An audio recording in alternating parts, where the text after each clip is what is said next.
கங்கை நதி பாயும் நீர்வளமும் திலவளமும் குடிவளமும் பொருந்திய நாடு கோசல நாடு.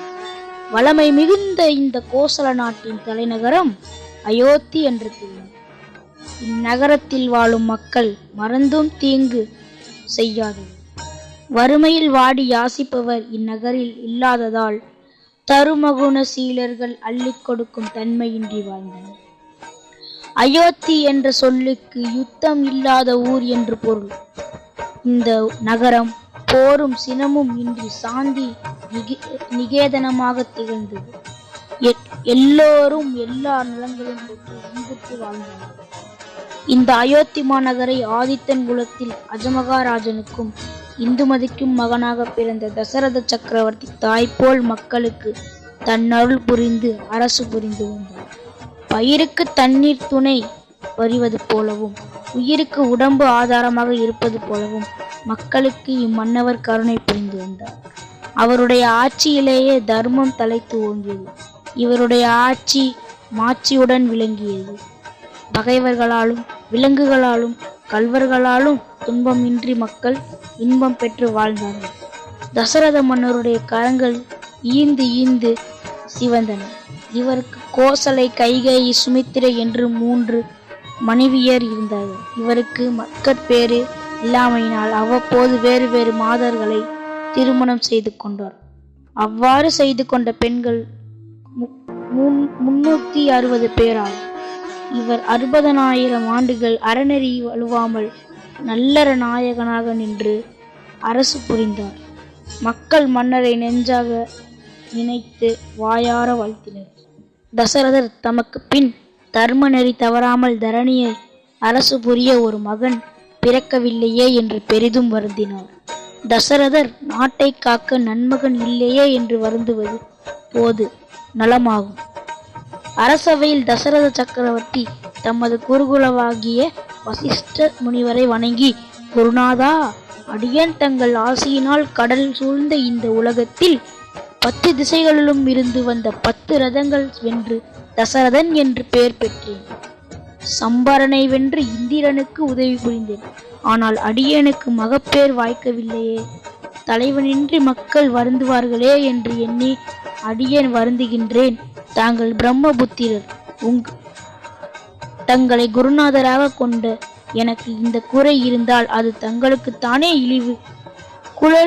குழல் யாழ் என்ற இன்னிசை கருவிகள் நாதங்களை கேட்கும் என் செவியில் அப்பா என்று அழைக்கும் மழலை சொல் கேட்கும் பெற்றேன் இல்லை. வானாவி வளர்ந்து மரம் பழுக்கவில்லையானால் அம்மரத்தில் யாது பயன்? என்னுடைய மனக்குலத்தின் இதுவரை குழந்தையில்லாத மலட்டுத்தன்மை ஒருவருக்கும் இல்லை. பெரும் தவமுனிவராகிய தங்கள் சீடனாகிய எனக்கு இந்த குறை இருந்தால் அது தங்களுக்குத்தானே அவமானம்.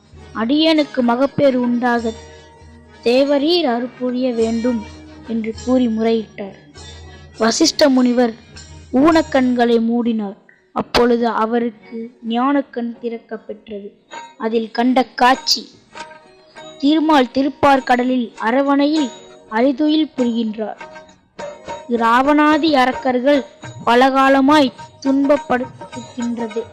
ராவணாதி அரக்கர்களால் பலகாலமாக துன்பப்படுகிற பிரமாதி தேவர்கள் நாராயணனிடம் தஞ்சம் புகுந்து, கருணை கடலே, கமல கண்ணா, நீலமேக வண்ணா, ராவணன் முதலிய அரக்கர்களால் நாங்கள் அலக்கரும்பு போல் நொந்து வெந்து வருந்துகிறோம்.